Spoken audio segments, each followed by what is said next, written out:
आज पुनः हम सब उपस्थित हैं। आचार्य भगवंत हमेशा अपने कर्तव्यों से, कार्यों से कुछ नया हम सभी लोगों को सिखाते रहे।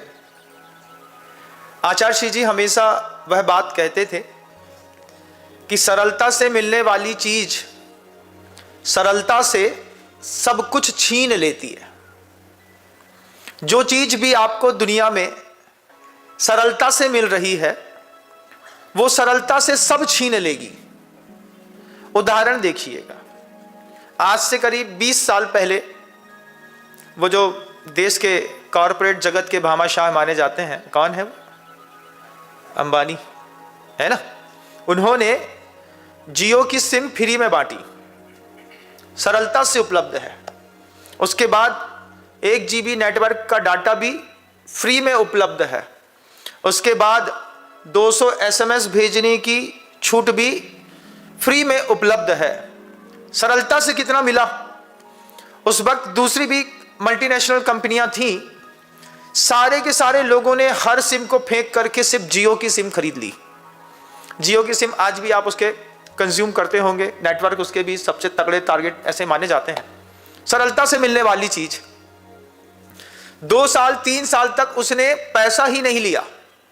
ऐसा लगा कि सूचना और प्रसारण मंत्रालय ने इनको छूट दे दी है कि पूरे दुनिया में वैभव फैला दो, और उन्होंने वैभव पूरे भारत देश पे फैलाया। भारत देश पे जियो का वैभव फैला। आज जियो जीने नहीं दे रहा। आज जियो क्या कर रहा है? फ्री में मिल रही थी आज से कुछ साल पहले वो चीज, फिर धीरे से कहा 149 रुपए लगेंगे, फिर उसने कह दिया अब 250 लगेंगे, फिर 399 लगेंगे, फिर 899 लगेंगे, उसके बाद 1000 रुपए हर आदमी से लगेंगे। शुरुआत के 3 साल तक उसने 4 साल 5 साल तक हर चीज सरलता से सबको उपलब्ध कराई। आदमी एडिक्ट हो गया। एडिक्शन में फंसने के बाद नेटवर्क कमजोर आए। कई बार नेटवर्क कमजोर होता है, कई बार लोग दूसरों का नेटवर्क कमजोर कर देते हैं। दोनों चीजें संसार में होती हैं। उनने भी कमाल किया। दूसरे का नेटवर्क पहले तो सही चलता था, लेकिन उसके आने के बाद दूसरे का नेटवर्क कमजोर हो गया। आपने भी देखा होगा, आपके मोहल्ले में भी कोई आपका नेटवर्क कमजोर कर दे, बिजनेस में कोई आपका नेटवर्क कमजोर कर दे, करता है कि नहीं? पहले ग्राहक आपकी दुकान तक आता था, अब आपको ग्राहक की दुकान तक जाना पड़ता है। क्या है? नेटवर्क कमजोर हो गया महाराज। किसी और का मजबूत तो इसका कमजोर। उसने भी दूसरे का नेटवर्क कमजोर किया और अपना नेटवर्क इतना तगड़ा किया। फिर आप उस एडिक्शन में फंस गए। आज आप उस एडिक्शन से बाहर नहीं निकल सकते। आज वो कहता है 1000 रुपए लगेंगे, चुपचाप आप पैसा दे देते हैं। उसमें कंडीशन अप्लाई है। 1000 रुपए में डाटा बताया कि कितना, 90 दिन का, पता चला 87 दिन ही मिलता है। 2-3 दिन उसमें भी उनने खा लिए।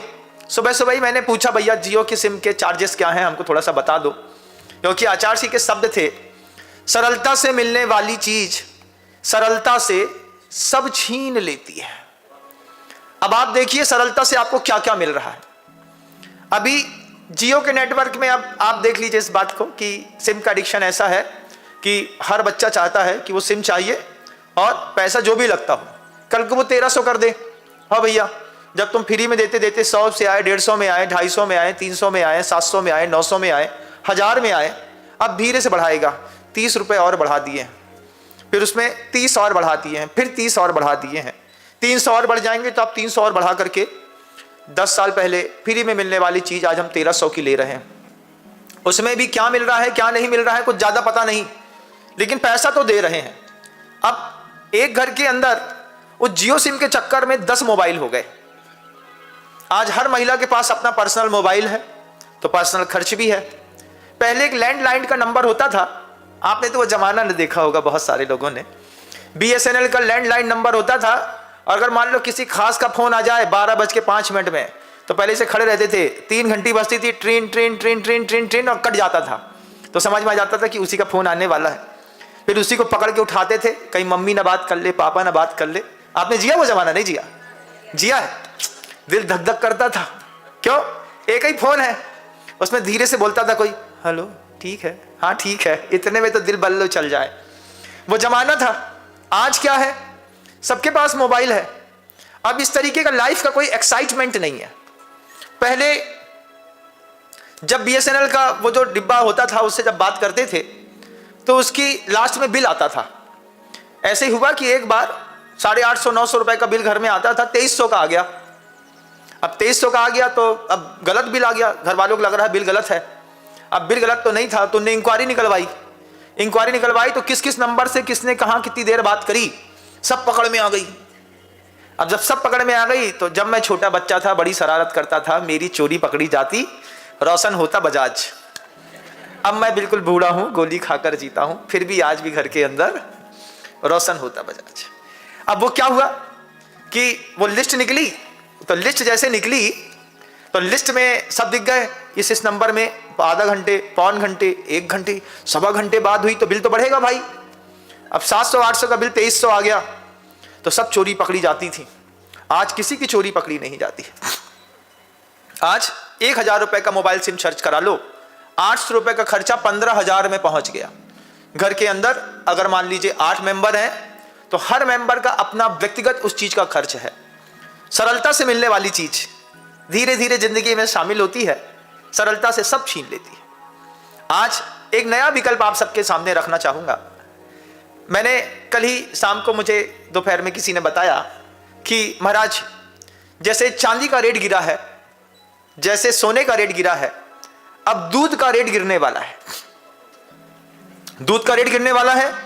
हाँ महाराज, अपने भारत देश के अंदर एक जल्लाद दूध बेचने के लिए आ गया। भारत देश में जल्लाद दूध बेच रहा है। हाँ, जल्लाद नहीं, गिरा हुआ जल्लाद। गिरा हुआ जल्लाद अमेरिका से अब यहां पर दूध बेच रहा है। वॉलमार्ट जैसी बड़ी मल्टीनेशनल कंपनियां और जितने भी शॉपिंग मॉल्स हैं, उन शॉपिंग मॉल्स में दूध की कीमत, ओरिजिनल दूध की कीमत अब सिर्फ 30 रुपए होने वाली है। अभी दूध कितने में? 50 रुपए का, 60 रुपए का। 60 का दूध 30 में मिलेगा। आप किसका दूध खरीदना पसंद करेंगे? महाराज सस्ता है, अच्छा टेस्टी है, गाढ़ा है, मलाई अच्छी पड़ रही है, तो भी 30 वाला ही खरीदेंगे। सरलता से मिलने वाली चीज, सस्ती मिलने वाली चीज, अच्छी मिलने वाली चीज दुनिया में किसको नहीं भाती? आपको भी भाएगी। आप भी वॉलमार्ट या दूसरे शॉपिंग मॉल से 1-8 महीने के अंदर आप दूध खरीदना शुरू कर देंगे। पनीर का रेट अभी क्या रेट है? 350 रुपए किलो है पनीर। अब पनीर आपको 135 रुपए किलो में अगर मिल जाए, ओरिजिनल दूध का मिल जाए, तो फिर आप 350 वाला क्यों खरीदेंगे? 135 वाला खरीदेंगे। जैसे जियो सिम की बात आई थी, वैसी आज दुनिया की, भारत देश के अंदर सबसे महत्वपूर्ण और मुद्दई बात है कि अमेरिका से दूध इंपोर्ट होकर के और यहां पर बिकने के लिए कवायद चालू हो गई है। सरकार ने उस पर मोहर लगा दी है। अभी 1 महीने पहले तक जब इसका पहला संवाद जनता के बीच में आया था, तब माननीय प्रधानमंत्री महोदय ने कह दिया था कि हम आपका डेयरी प्रोडक्ट एक भी भारत में नहीं लेंगे। अचानक पता नहीं क्या हुआ है, क्या घटना घटी है, आप लोग ज्यादा अच्छे से समझते होंगे, मैं तो थोड़ा कम पढ़ा लिखा हूं।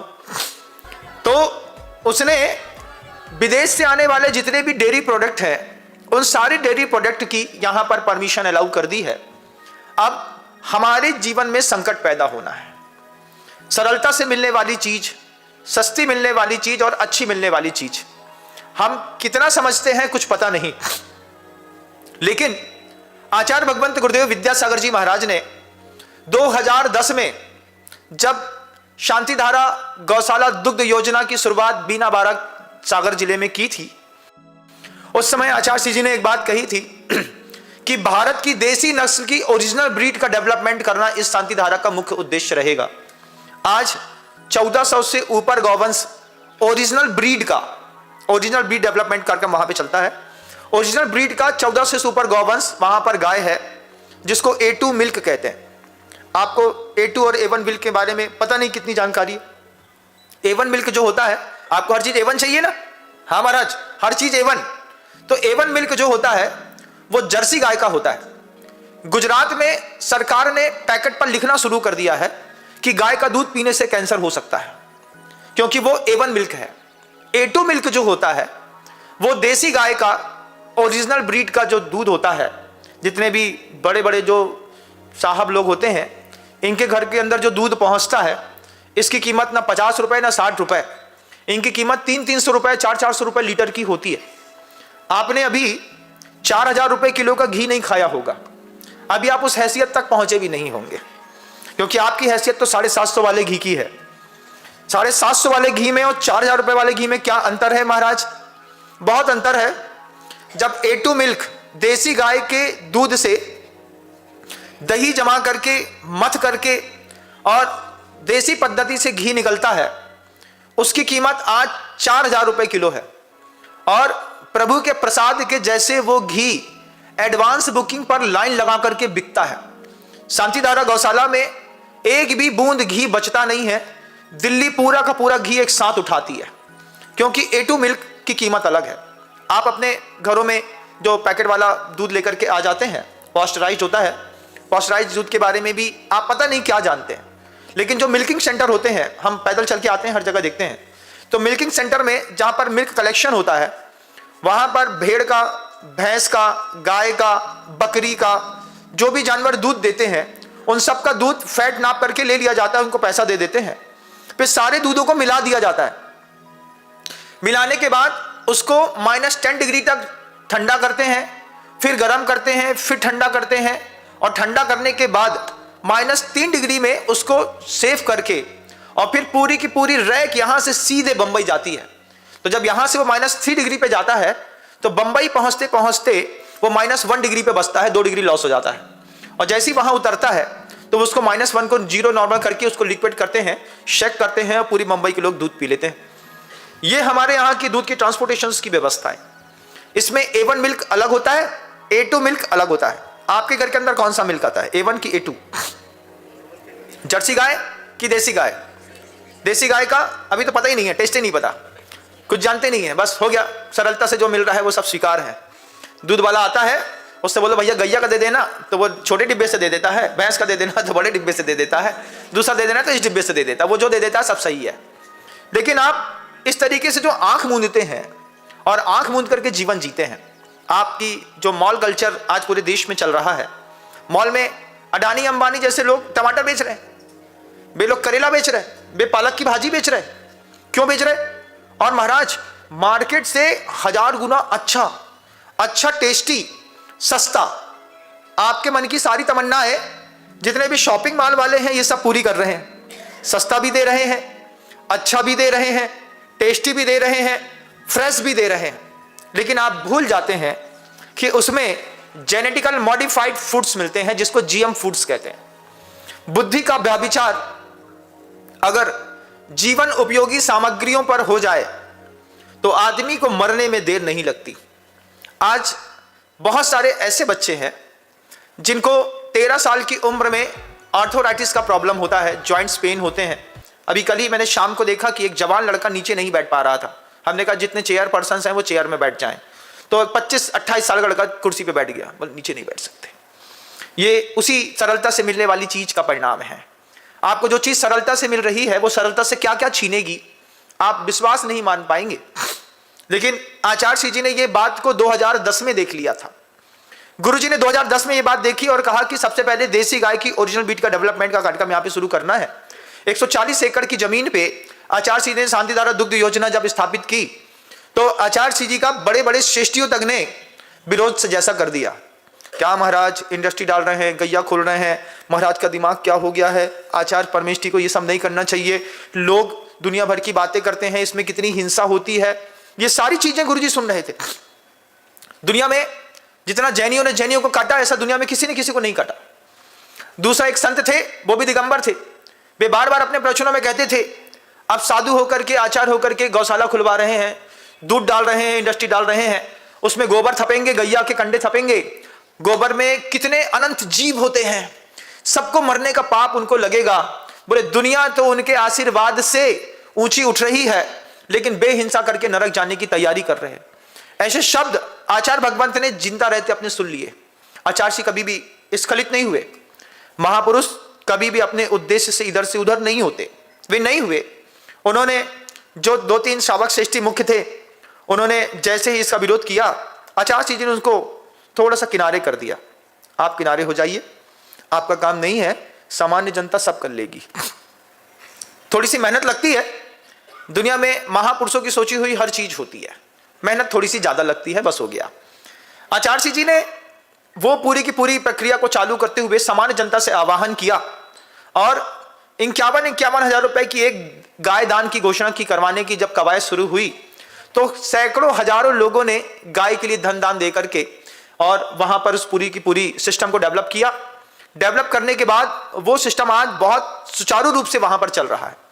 आपने वो दूध नहीं पिया, उसका पनीर नहीं खाया, उसके छेना के रसगुल्ले नहीं खाए, लेकिन आज आपको जेनेटिकल मॉडिफाइड फूड्स जो है वो अमेरिका से, कितना दूर है अमेरिका यहां से? 18,000 किलोमीटर दूर है। 18,000 किलोमीटर दूर गाय दूध देगी, वहां से दूध तुम्हारे घर में वॉलमार्ट में आएगा, 30 रुपए लीटर बिकेगा। हमारे यहां का दूध इतना महंगा क्यों है भाई? 60 रुपए लीटर क्यों है?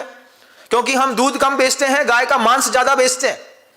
सरकार ने पिछले साल 35 लाख टन गौवंश का निर्यात किया है, 35 लाख टन मांस बेचा है पूरे विश्व को। हम भारत की उस संस्कृति के लोग हैं कि हमारे इस नंदन वन में, जहां ऋषि मुनियों का देश रहा, जहां भूखे रह करके प्रभु के सामने घी का दीपक जलाने की परंपरा रही, ऐसे लोगों के बीच में वो जल्लाद अमेरिका से यहां पर दूध बेचने के लिए आया है और वो दूध बेचेगा। आप उसका दूध खरीदेंगे, मार्केट में कंपटीशन क्रिएट होगा। कंपटीशन क्रिएट होने पर जब आपको उसके टीवी में ऐड दिखाए जाएंगे, सबसे सस्ता सबसे अच्छा, सबसे सस्ता सबसे अच्छा बार बार दिखाया जाएगा। आप किसी भी चीज को जब नोकर्म सामने आता है, आप उससे नियम से प्रभावित होते हैं। आपने ठेले में रखा हुआ बड़ा वाला सीताफल खाया कि नहीं खाया? खाया। बबूसा खाया कि नहीं खाया? खाया। गुआना खाया कि नहीं खाया? खाया।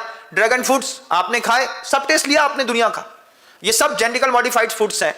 जितने भी जीएम फूड्स होते हैं, इसमें बुद्धि के व्याभिचार से कल्चर किया जाता है।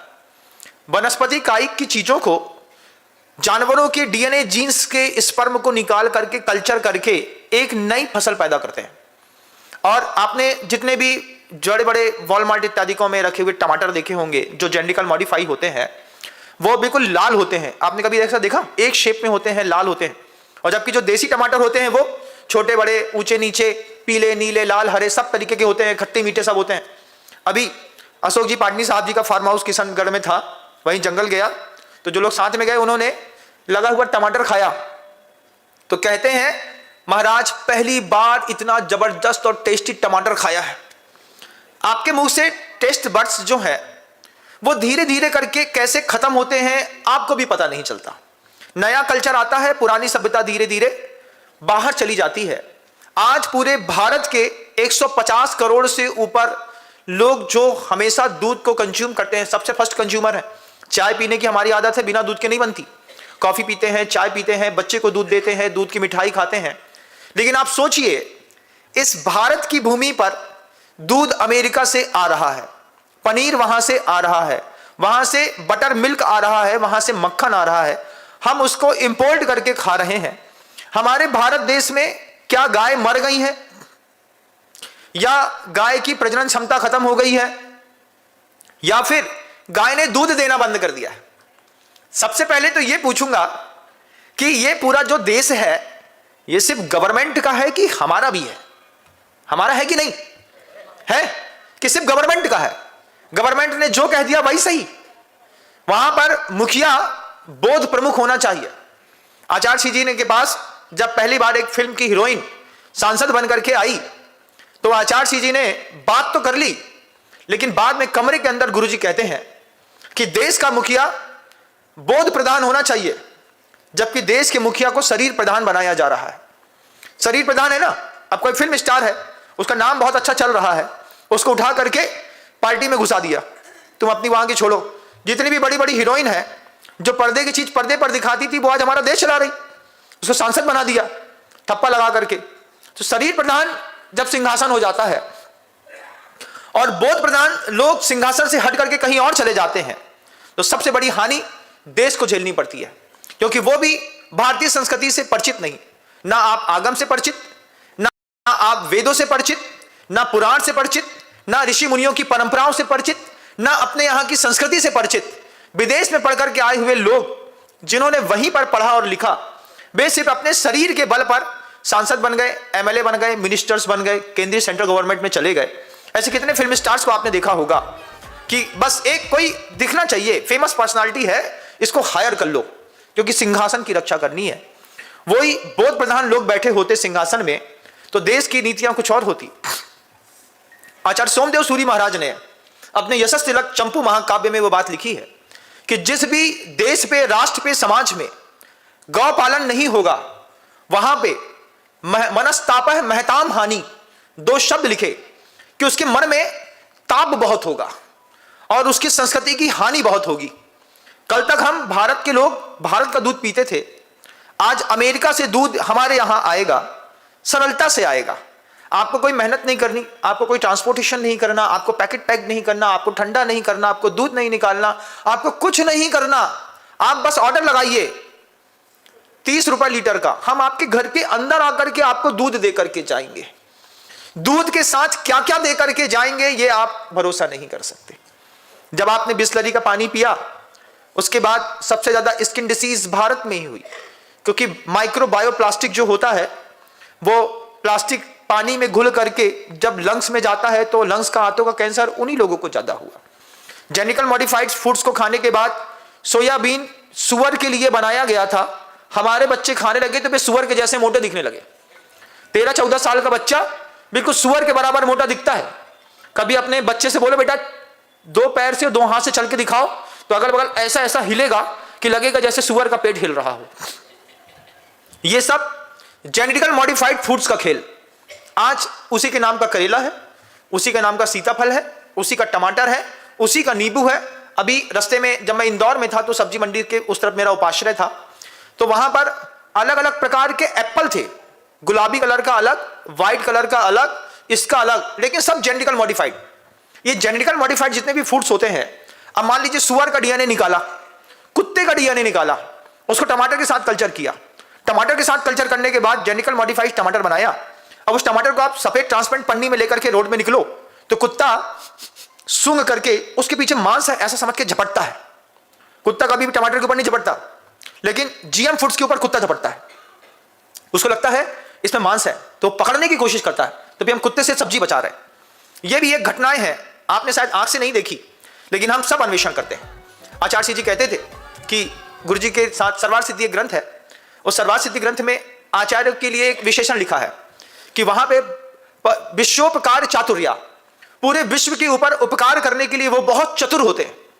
वे जानते हैं कि कैसे संस्कृति की रक्षा करनी है, वे जानते हैं कि कैसे धर्म को सुरक्षित रखना है, और वे ही महापुरुष होते हैं। इस बात को हमेशा ध्यान रखिएगा। गुरुजी हम लोगों से ईरापद भक्ति में कहते थे कि निर्दोष महाव्रतियों के कारण आगम आज तक सुरक्षित है। कैसे महाव्रतियों के कारण? निर्दोष महाव्रतियों के कारण। जो भगवान महावीर स्वामी हुए, उनके प्रथम शिष्य सर्वरिद्धि संपन्न आचार्य गणधर परमेष्ठी होते हैं। सर्वरिद्धि संपन्न। जब भी किसी भी महापुरुष का कोई भी शिष्य बनता है, प्रथम शिष्य बनते हैं, वे सर्वरिद्धि संपन्न होते हैं। चाहे भगवान महावीर के गौतम गणधर हो और चाहे आचार्य विद्यासागर जी महाराज के गुरुदेव श्री समय सागर जी महाराज हो। सर्वरिद्धि संपन्न, सब आता है उनको। दया, क्षमा, करुणा, वात्सल्य से लेकर के आगम की ज्ञान की धारा से लेकर के सब कुछ उन मुनियों को आता है। अमी विषाणम, रिद्धि विषाणम, दिट्ठ विषाणम, उनकी दृष्टि में सामर्थ्य होता है दूसरों के पाप को हरने का। आचार्य सिंह जी ने जब हम लोगों से पहली बार वह बात कही कि निर्दोष महाव्रतियों के कारण आगम आज तक सुरक्षित है और आगे भी सुरक्षित रहेगा।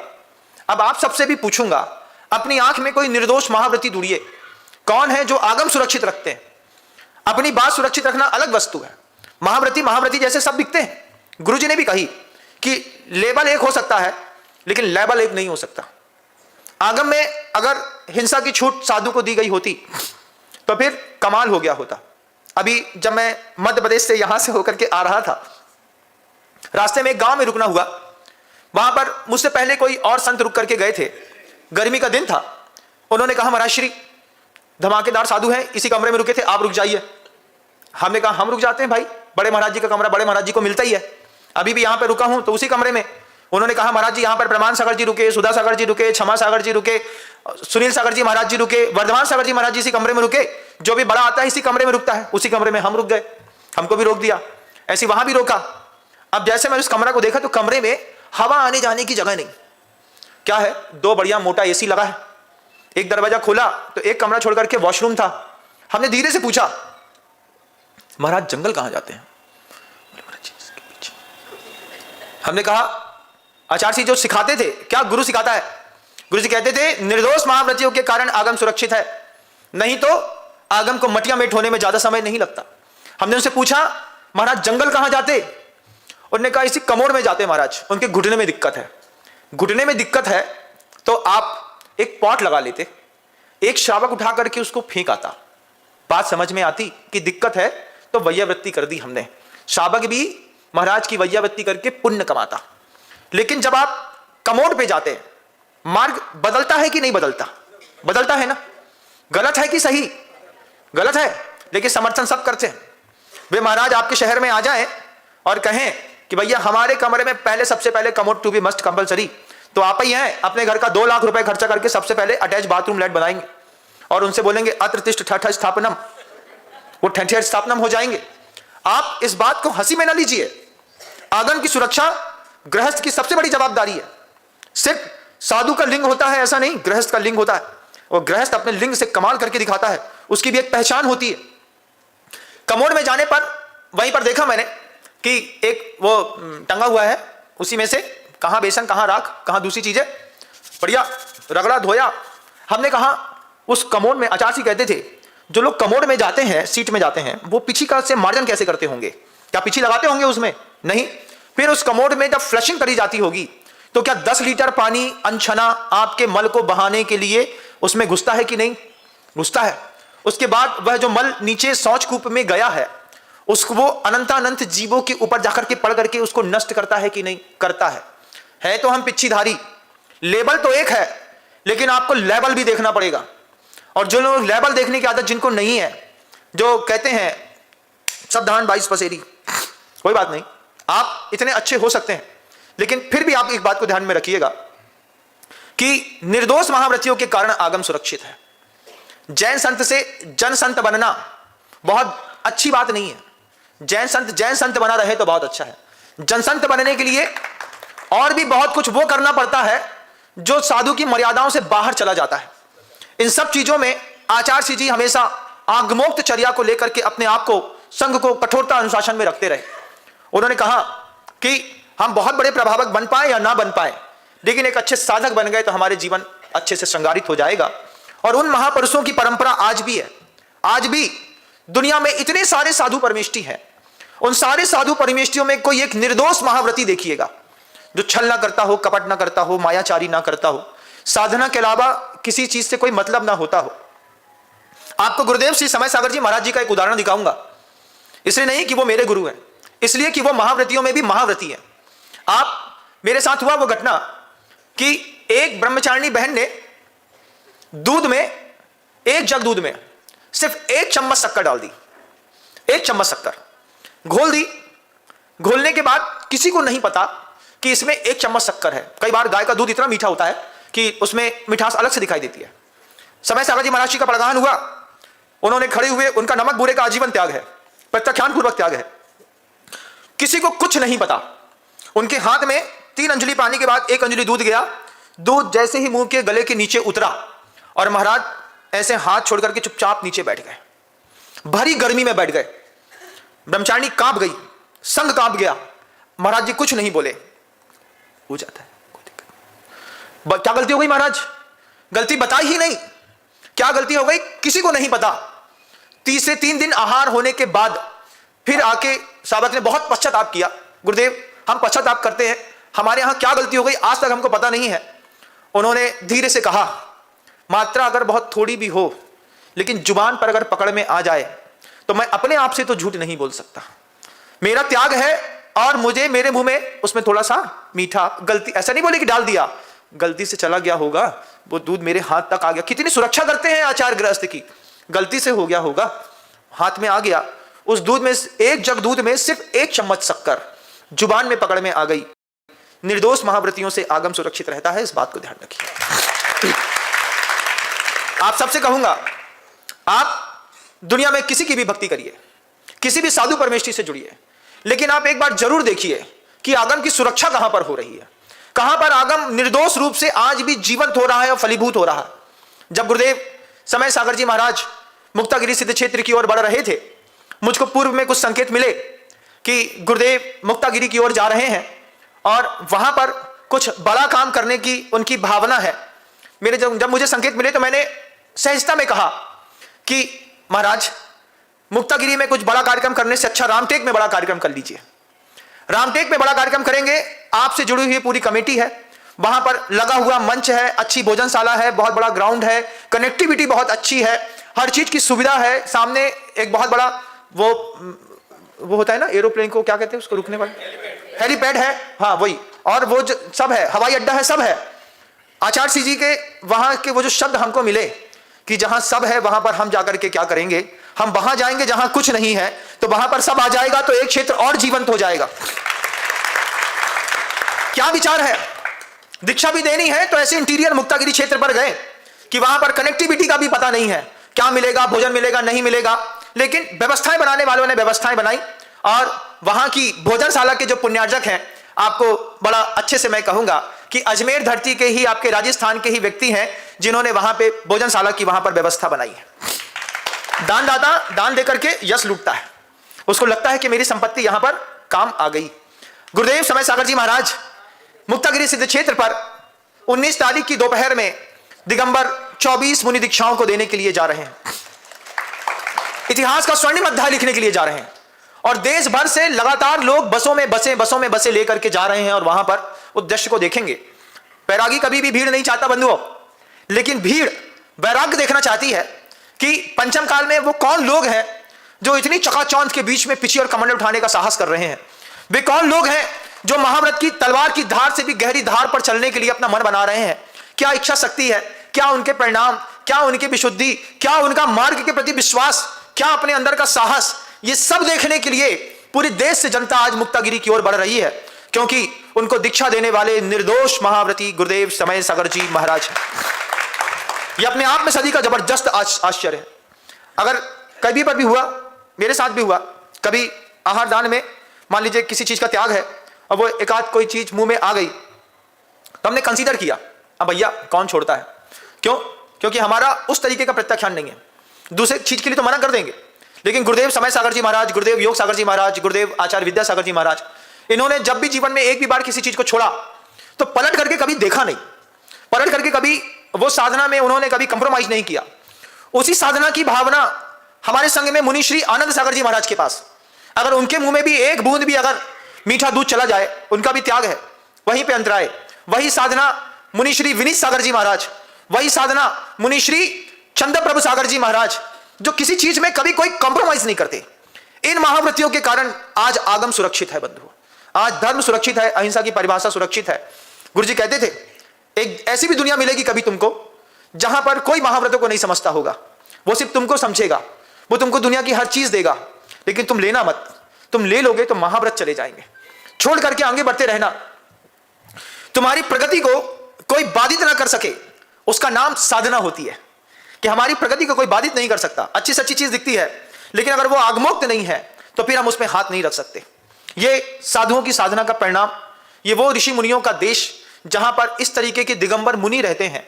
उन मुनियों को पालने वाले निर्दोष प्रवृत्ति के गाय से जैसे सीधे श्रावक रहते हैं बंधुओं। सब श्रावकों में मायाचारी नहीं होती, कुछ ही होते हैं जिनको माया का कीड़ा लग जाता है। कुछ ही लोग ऐसे होते हैं जो देवशास्त्र गुरु के बीच में आकर के मायाचारी छल प्रपंच करके आगम की परिभाषा को बदलने की कोशिश करते हैं। 95% जनता गाय के जैसी बिल्कुल सीधी होती है। गेहूं में कितना घुन लगेगा, 2-4 में घुन लगता है, सब में तो लगता नहीं। कई बार घुन लग जाता है तो घुने गेहूं अलग किए जाते हैं, पूरा गेहूं नहीं छोड़ा जाता। ऐसी निर्दोष जनता की चिंता गुरुदेव विद्यासागर जी महाराज को हुई। आचार्य सिंह जी कहते थे कि अगर शरीर ही स्वस्थ नहीं रहेगा तो अब ये क्या धर्म ध्यान करेंगे, और जब ये धर्म ध्यान नहीं करेंगे तो अपन क्या धर्म ध्यान करेंगे। अपना धर्म ध्यान भी उनके ऊपर आश्रित है। इसलिए उन्होंने कितनी गंभीरता के साथ शांति धारा गौशाला खोली। उन्होंने पूरे विश्व के ऊपर उपकार करने के लिए हथकरघा खोला। कितनी मानसिक पीड़ा होती होगी उस व्यक्ति को जो जेल में उम्र कैद की सजा भोग रहा है।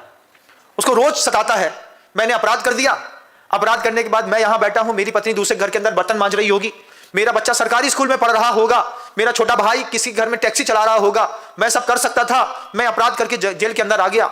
गुरुदेव ने उनके मानसिक प्रताड़ना को पकड़ा, मन के अंदर होने वाले उस कसाय भाव को पकड़ा, उस खेद भाव को पकड़ा, और आचार्य जी ने अपने ब्रह्मचारी और ब्रह्मचारियों को तिहाड़ जेल दिल्ली तक भेजा।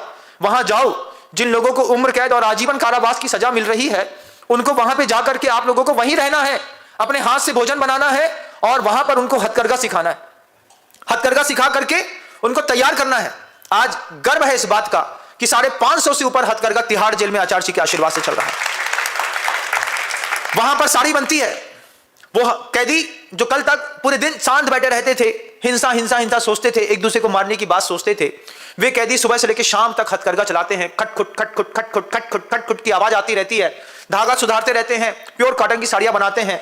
एक कैदी ने अभी 87,000 रुपए की एक साड़ी बनाई और उसमें से 35,000 रुपए जो उसका पारिश्रमिक था वो उसके परिवार वालों को दिया जाता है, तो वहां पर उसकी पत्नी सुरक्षित रहती है। विश्वोपकार चातुर्या आचार्य सर्ववंदिता, वे आचार्य परमेष्ठी जो विश्व के ऊपर उपकार करने में चतुरे हैं। उनको पता है कि कब कौन सी व्यवस्था बना दो जिससे श्रावक चुपचाप इसी रास्ते से निकल आएगा। रास्ता बनाना और रास्ते में चलना, दोनों में बहुत अंतर है। गुरुदेव रास्ता बनाने वालों में शामिल थे। उन्होंने हथकरघा से रास्ता बनाया, उन्होंने गौशाला से रास्ता बनाया, उन्होंने भाग्योदय तीर्थ हॉस्पिटल से रास्ता बनाया, उन्होंने प्रतिभास्थली ज्ञानोदय विद्यापीठ से रास्ता बनाया, उन्होंने गौशालाएं खुलवा करके रास्ता बना करके हम सबको दे करके गए कि इसी रास्ते से तुम लोगों को धीरे धीरे धीरे आना है। आज गुरुदेव नहीं है, लेकिन उनके बनाए रास्ते तो हैं। आगम को सुरक्षित रखना उसकी भी जवाबदारी है जो आगम के धनी के साथ चल रहा है। आचार्य जी ने जब गौशालाओं की बात करी, जब शादीधारा दुग्ध योजना की बात करी, उस बातों को मैं भी देखता रहा। आज ही एक महिला ने आकर के हमसे कहा, महाराज हमने आपको कभी देखा नहीं आचार्य जी के पास। मैंने कहा घोर आश्चर्य है, मैं सन 2000 से लेकर के 2020 तक लगातार 20 साल गुरुजी के साथ रहा और तुमने मुझे देखा नहीं। उन्होंने कहा महाराज जी आपको देखा नहीं। उनके पति कहते हैं हाँ देखा महाराज जी, कई बार देखा। पत्नी कहती है मैंने आपको देखा नहीं महाराज जी कभी, उन्हीं के संग के। हमने कहा भैया 20 साल गुरुजी के साथ रहा, अब 20 साल रह करके सब समझ करके आया। आज देश अमेरिका से दूध खरीदने के लिए खड़ा हो गया। ऋषि मुनियों के देश में अगर उस दूध के निमित्त से आप लोगों को कोई घातक बीमारियां होने लगे तो उसके लिए पहले आगाह करने की जरूरत है। गुरुवर कहते हैं कि समाज में पूर्व बोध की आवश्यकता है। किसी भी घटना को घटने से पहले पूर्व बोध दे दो कि हमको लोकल फॉर वोकल करना है। हम दूध खरीदेंगे अपने मोहल्ले के किसी भी धन्नो कन्नू का, किसी और का नहीं। हमारे गाय में मोहल्ले में गाय है, ये दूध देता है, महाराज वो काला है, वो ऐसा कुछ भी है, वो गाय के दूध में ये बात तय है कि अभी अभी निकला है, उसकी गर्माहट भी खत्म नहीं हुई, हमारे घर के अंदर आ गया। 100 ग्राम पानी मिला दूध पी लेना चलेगा, लेकिन 30 रुपए लीटर वाला सरलता वाला दूध नहीं चाहिए वॉलमार्ट का, क्योंकि सरलता से मिली हुई चीज सरलता से सब छीन लेती है, सब कुछ हटक हो जाता है। आपने जेनेटिकल मॉडिफाइड फूड्स खाना शुरू किए, आपको इस बात की आपको पता भी नहीं होगा कि आपकी आंतों ने सामान्य जीवन जीना ही बंद कर दिया। आज आपका बच्चा सामान्य जीवन से अलग हो गया। आज आप अपने बच्चे को घर के अंदर की दाल रोटी दो तो कितना भुनकता है ना, हमको नहीं खाना, वही वही दाल बना देती हूँ, वही वही रोटी बना देती, क्या खाना है, पिज्जा खाना है, खा ले। जैसे कुत्ते को सामने से फेंको तो ऐसे ही तुम्हारे बच्चे के सामने पिज्जा रख दो, वो ऐसा ऐसा उठा करके राक्षस टाइप का, जस्ट लाइक ए डेविल, ऐसा पूरा उठा करके। हम तो देख नहीं सकते। हमारी भारतीय संस्कृति है, छोटा सा कौर बनाते हैं, एक रोटी के भी 4 टुकड़े कर लेते हैं, उस 4 टुकड़े में भी गजब का कमाल करते हैं। कई घरों में हमने देखा कि थालियां अलग अलग लगेंगी, महिला रोटी बीच में एक थाली में ग्रास बना के रख देगी। उसमें क्या है कि हर भाई को एक रोटी का 4 ग्रास मिलेगा, हर भाई को एक रोटी नहीं मिलेगी, एक ग्रास मिलेगा। हमने जब ये जैसे देखा तो हमने कहा ये क्या सिस्टम है। बोले महाराज ये वो सिस्टम है कि अपनी रोटी मिल बांट करके खाओ। तो कैसे मिल बांट करके खाओ, थाली में रख देंगे तो रोटी का स्वामी थाली वाला हो जाएगा। तो हम सब्जी दाल सबको अलग अलग परोसते हैं और जो रोटी होती है उसको बगल में रास्ते में ऊपर एक प्लेट में रख दी। अब सबसे कह दिया कि एक बार में एक एक ग्रास उठाना है। अब 4 बच्चे एक साथ मिलकर के रोटी खाएंगे तो एक रोटी के एक एक ग्रास सबके हिस्से में आएगा, तो सबको गर्म रोटी भी मिलेगी और सबके साथ रोटियों का बंटवारा भी अच्छा होगा। ऐसी भी कोई विचार पद्धति देश में चलती है, पहली बार, आपने पहली बार सुना ना। आप तो बस क्या करते हैं, टुकड़ा किया और अपनी रोटी, भैया हमारी रोटी दे दो, हाँ हमको हमारी रोटी का ग्रास दे दो, इसमें एक हिस्सा हमारी माँ का भी है, एक पापा का भी है, एक मेरा भी है, एक मेरे छोटे भाई का भी है, अपनी रोटी मिल बांट करके खाओ ताकि तुम्हारे सारे भाई सुख से रह सके। ये स्लोगन तो पढ़ा है, लेकिन रोटी बांटी कैसे जाती है ये पता नहीं है। तो कुछ इस तरीके का कमाल होता है। इस संस्कृति में वो जल्लाद, गिरा हुआ जल्लाद, नाम आप जानिए, लेकिन उसने पहले 50% टैरिफ लगाया, फिर उसको और बढ़ाया, जब भी कोई गलत दवाई दिया, नहीं देगा तो मार डालेंगे तेरे को। तब क्या करते हैं हमारे यहाँ के प्रधानमंत्री ने कहा हाँ भैया मरता का ना करता, तो अब वहां से दूध बेचो।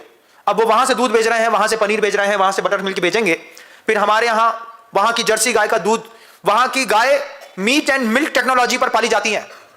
5 साल तक गाय से दूध लो, 5 साल के बाद गाय को फाड़ करके पूरा मांस खाओ, खा करके गाय को खत्म कर दो। वहां मीट एंड मिल्क टेक्नोलॉजी है। हमारे यहां गाय की पूजा करते हैं। 70 करोड़ हिंदुओं की आस्थाओं के साथ खिलवाड़ का सबसे बड़ा दृश्य उपस्थित होने वाला है जब हम वहां से दूध ला करके यहां पे बेचेंगे, और बेचेंगे भी हिंदू। ये बात भी सही है, मरेगा भी हिंदू, मारेगा भी हिंदू, मारने वालों में भी हिंदू है। हिंदुस्तान के अंदर हिंदू को हिंदू मारने का काम करेगा, क्योंकि पॉलिसी तो पॉलिसी है महाराज। हम यहां से मांस का निर्यात कर रहे हैं 35 लाख टन का, और वहां से 35 से 50 लाख टन दूध बुलवा करके देश में बांट रहे हैं। जबकि अगर हमारे यहां इस तरीके की, डेनमार्क में जिस तरीके से गौवंश की सुरक्षा है, आपके यहां की original breed Thailand, Australia, Switzerland और डेनमार्क में पल रही है। जितनी गिर गाय भारत में नहीं मिलेगी, इससे ज्यादा गिर गाय डेनमार्क में मिलेगी। वहां पे ओरिजिनल ब्रीड का प्रिजर्व करके वहां पे दूध बनाते हैं। विश्व का सबसे बड़ा दुग्ध उत्पादक केंद्र है। आज पुनः उस शब्द की आवश्यकता है, जय जवान जय किसान की। अगर किसान को मारना है तो जेनेटिकल मॉडिफाइड फूड्स दे दीजिए। आप भी अभी सब्जी मंडी में जाएंगे और वही जेनेटिकल मॉडिफाइड फूड्स लेकर के आएंगे। आपकी नजरों में वो भेद नहीं है कि हमको लोकल टमाटर खरीदना है, लोकल में रहने वाली सब्जियां खरीदनी है, लोकल में रहने वाला दूध खरीदना है, लोकल में उत्पन्न होने वाला गेहूं खरीदना है, क्योंकि गेहूं की क्षमताएं भी अलग अलग होती हैं। अगर आप, जैसे मान लीजिए आप जयपुर में है, तो जयपुर के अगल बगल के खेत में जो सामान्य से कोई किसान खेती करता है, उससे बोलो भैया 10 कुंटल गेहूं तुम दे देना। अरे पंजाब से सरबती बुलवा लो। पंजाब की जलवायु में और आपकी जलवायु में अंतर है, तो जब आप अपनी लोकल जलवायु का, स्थानीय जलवायु का कोई प्रयोग करते हैं, तो फिर आपके स्वास्थ्य की सुरक्षा बनी रहती है। शरीर माध्यम खलु धर्म साधनम कर्म वा, ये सूत्र है हमारे यहां। शरीर सड़ जाएगा तो धर्म क्या खाक करेंगे? धर्म, शरीर ही सड़ गया महाराज, प्रॉब्लम है। जिस दान को देकर के तुम भगवान बना सकते थे, उस दान को ना देकर के तुमको अपने ऊपर कैंसर पे इलाज कराना पड़ जाए। 17 लाख, 18 लाख, 20 लाख रुपए कैंसर में, जलोदर हो जाए, टीबी की बीमारी हो जाए। भगवान से प्रार्थना करो कोई बड़ी बीमारी ना हो, क्योंकि बीमारी का मुख्य स्रोत तो आपका भोजन और अनियमित चर्या होती है। वो लगातार वो जल्लाद यहां पर आ गया, भूत तो आ गया। सरकार ने मोहर लगाई दी, पता नहीं किस दबाव में थे, कौन सी उनकी संपत्ति जा रही थी कि सरकार ने विदेश के दूध को यहां पर लाने की व्यवस्थाएं बना दी हैं। अब 60 रुपए लीटर का दूध कुछ दिनों बाद आपको 30 रुपए लीटर मिलेगा। उसके बाद जितने भी लोकल ग्वाले थे एक एक करके मरना शुरू होंगे। ये बोलेंगे हमारी गई, अब 60 का दूध 30 में, बोले पड़ता ही नहीं। जब इधर नहीं पड़ रहा तो उधर कैसे पड़ रहा, और 18,000 किलोमीटर दूर से यहां कैसे आ रहा। इन सब बातों पे आप सबको चिंतन करना है, आप सबको इस बात में विचार करना है, और एक दृढ़ संकल्प करना है कि हम अपने परिवार को इस तरीके की विदेशी आक्रांताओं के माध्यम से मरने नहीं देंगे। परिवार के लोगों को इस बात की शिक्षा देनी है, चीज कितनी भी अच्छी, रोचक और स्वादिष्ट दिख रही है, लेकिन हमको वो नहीं खाना। हमको लोकल सब्जियां खरीदनी है, लोकल दूध खरीदना है, लोकल अनाज खरीदना है, लोकल वस्त्रों का प्रयोग करना है, जिससे हम सुरक्षित रह सकते हैं। और नहीं तो जिस पैसे को आपने बहुत पुरुषार्थ के साथ एकत्रित किया है, आप सोचते थे कि विपत्ति में काम आएगा, अब विपत्ति आ रही है। अब उस विपत्ति में जब आपका धन लग जाएगा, फिर आप बोलेंगे महाराज बहुत पैसा कमाया था लेकिन इलाज में सब घुस गया। हमने कहा भैया तुम्हारी माँ की समाधि नहीं हुई, कम से कम कुछ तो ऐसा करो कि लोगों की समाधियां अच्छे से हों। उस समाधि के लिए आप अपने ज्ञान का सदुपयोग करिए, क्योंकि वो तो ज्ञान के व्यभिचार के साथ नानम चदुपौत्तम मोह पावक पदा होदी।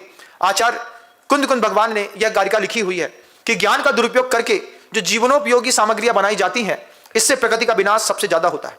जब कोरोना का वायरस लीक हुआ था चीन से, सिर्फ 2.5 ग्राम था, सिर्फ 2.5 ग्राम वायरस ने पूरे विश्व में लाखों लोग मारे।